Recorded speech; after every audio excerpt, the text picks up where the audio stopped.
Member of the media covering the Carolina Panthers for Charlotte Vibe, aka Man of the People, because I love working for fans of the Panthers. And anytime you have a question or comment, leave it, and I will do my best, which I think I've been doing a pretty good job lately of getting to those comments.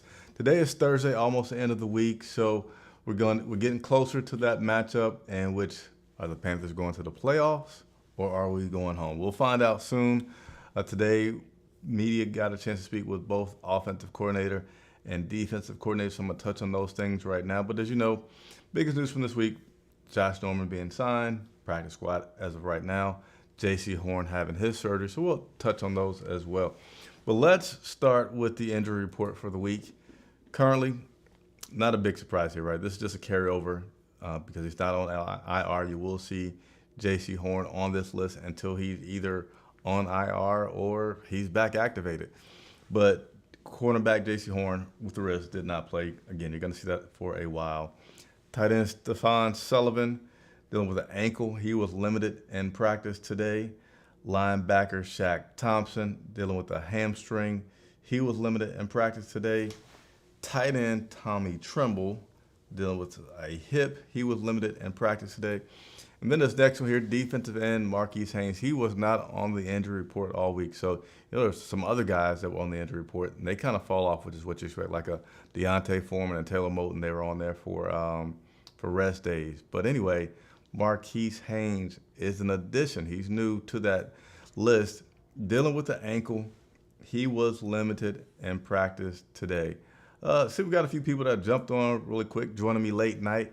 Ali Badrick, welcome back. Appreciate you as always. And then Underground West, tune in. Oh, is he on a bike? I don't know, man. I might have to get that bike from you. But what's up to you guys and everybody else that'll sign on to the site? Oh, by the way, all right, so as you guys know, we're independent media.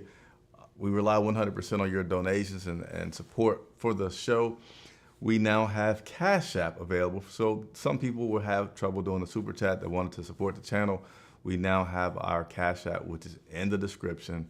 $1, 50 cents, whatever. It really helps us to keep doing what we're doing. I myself will be in Tampa this weekend covering the team. And again, every time you guys donate, it helps us to increase our coverage. So today, media had a chance to speak with both Al Holcomb on the defensive side and Ben McAdoo on the offensive side.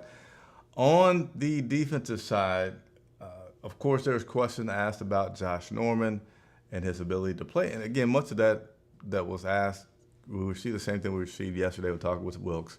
Not yet in game shape, will not be a starter, and will play in packages. Can't even really say how much he will play if he plays, because it still depends on what the offense is doing and how well they're containing Tom Brady and that whole mess. So they can't really speculate much other than saying, yes, they want Josh Norman to be a part of the team this weekend.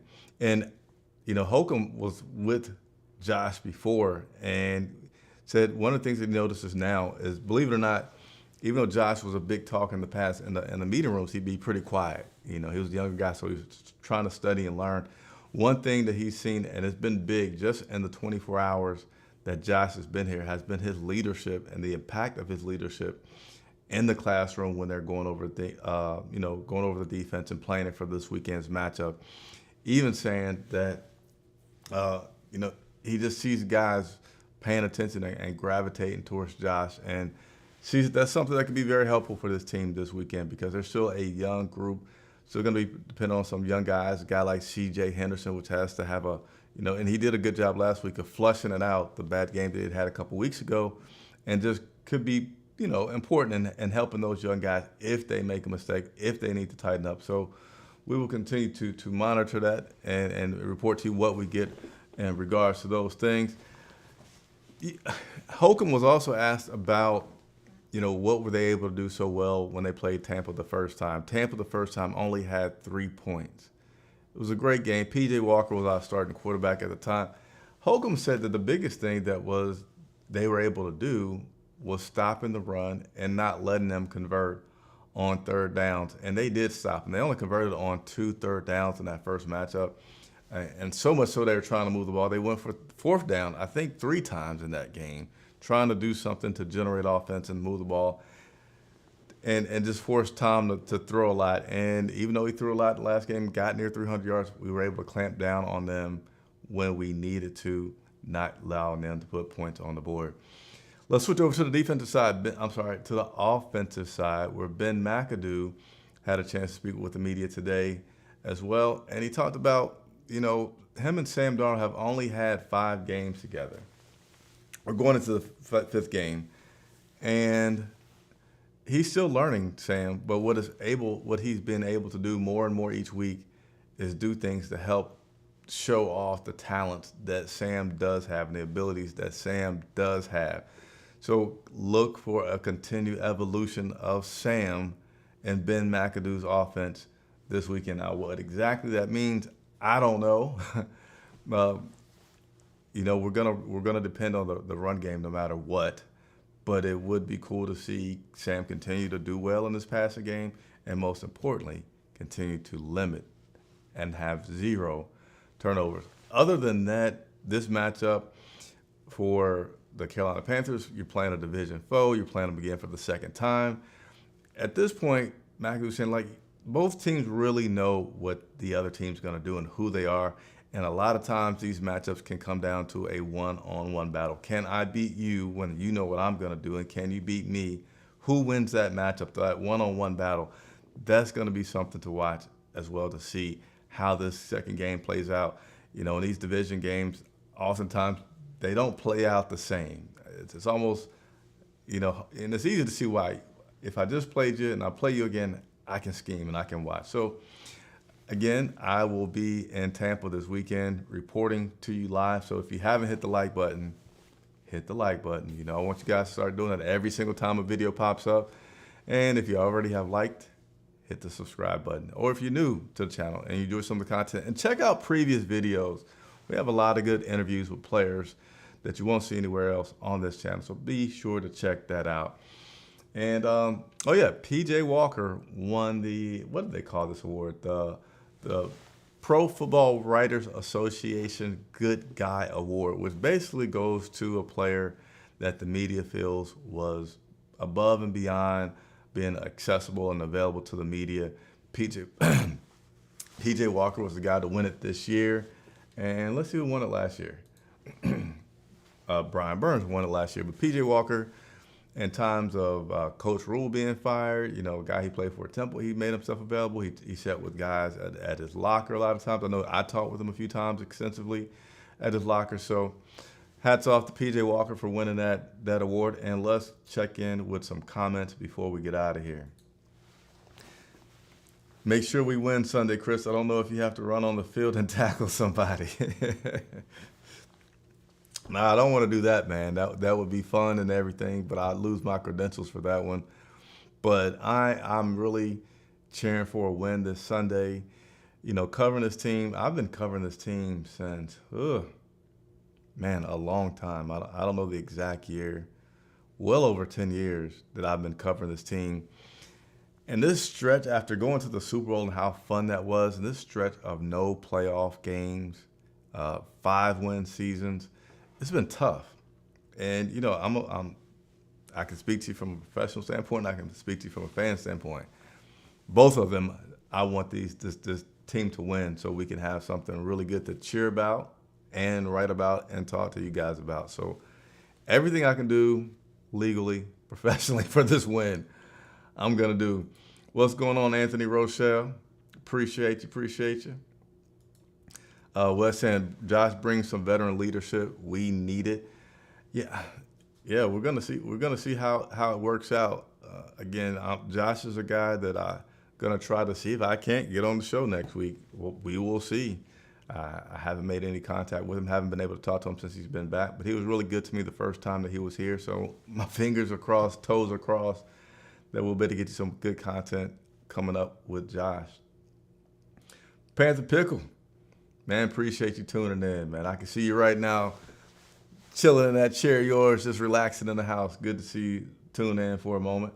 Trill, what's going on? I appreciate you. I'm making jokes, but we all really appreciate what you do. Hey, I appreciate you guys. I'm whispering a little bit more than usual because the little guys out there sleep. But You know I'm not gonna forget you guys' updates. Can't forget to update you guys on what's going on. Donald Duck. I'm nervous, Chris. Just 2 more weeks. The lower the draft pick we have, the more chance Golden Corral has a chance to win the starting job next season. Hey, my man Donald Duck, for all of you guys that may not be familiar, is one of the biggest Matt Corral fans you will ever see, especially considering a guy that hasn't played a snap in the NFL on a regular season or even practiced during a regular season. But I get it. You're high on Matt Corral, and that's cool. Oh, Trilson, I hope we don't have to play against the refs on Sunday, too. Yeah, I know somebody else mentioned that earlier. I think on Monday, or no, they played Sunday. Yeah, so on Monday, when I tweeted about the game coming up, we still have a chance. And, you know, Tom Brady has certainly seemingly been on the side of some favorable referee calls. I just don't feel like that's going to happen, that you know, they could want him to get to the playoffs any more than they would want the Panthers to get to the playoffs, because I feel like he doesn't have a great team. His team has is it a losing record or 500 record? What is Tom Brady's record right now? Let me quickly get to Tom Brady's record right now. 7-8. He doesn't even have a winning record right now. 7-8. Why would you help a guy, even though he's the greatest of all time, with a 7-8 record? I don't. Yeah. I don't know. I hope that's not the case as well. That would be pretty disappointing. Tyrone Green, appreciate you jumping in and chatting with us tonight. That's all I have. You know, we got one more report coming to you tomorrow. That is the final injury report of the week.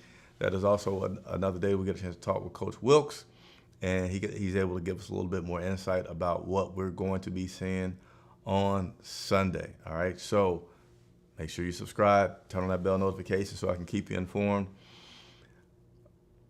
See a question here from Percy Edie, which I want to get to because I haven't seen you on the show ever, Percy. So maybe you've watched before and just hadn't spoke, but welcome to the channel.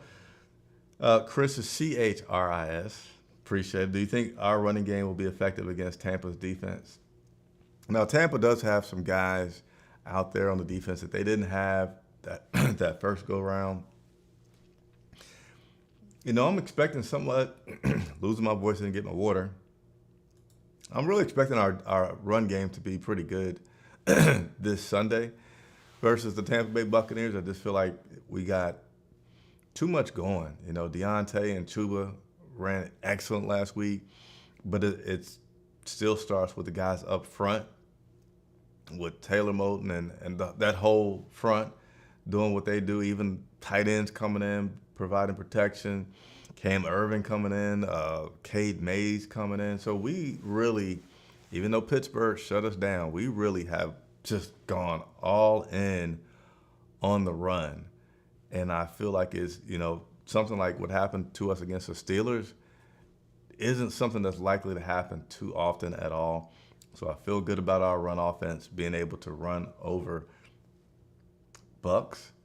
And then certainly what it's going to come down to is, okay, what about once we get in the red zone? Will we score? Or will we have to kick a field goal? If we're having to kick field goals once we get into the red zone, then be concerned when you're watching this game, because even if we're winning by field goals, Tom Brady, you know, if we're up, I don't know, I'm going to make up a 13-3 score. That's still, you know, just a possession and a field goal for Tom Brady, something that he can come back on. Versus if it was 21-3, that's a little bit better, you know, if we make all those touchdowns. So something we'll see, something we'll continue to monitor, but I really like the chances here of the Carolina Panthers going up against this team. So I'll have my pregame show Sunday live in Tampa. Another chance where I'll talk a lot more details about the matchup, what players to look for, where we rank, where they rank, and things like that. So be sure to tune in, Percy, at that point to see what I got to say. Sorry for the pause here. I like this one. Fear the Panthers. How do you think we match up with the Cowboys if we do end up winning the division. Man, I hadn't even got that far in my analogy. And because I'm so caught up in this current mode, the Cowboys are a pretty good team right now. Definitely a pretty good team. Both sides of the ball doing very well.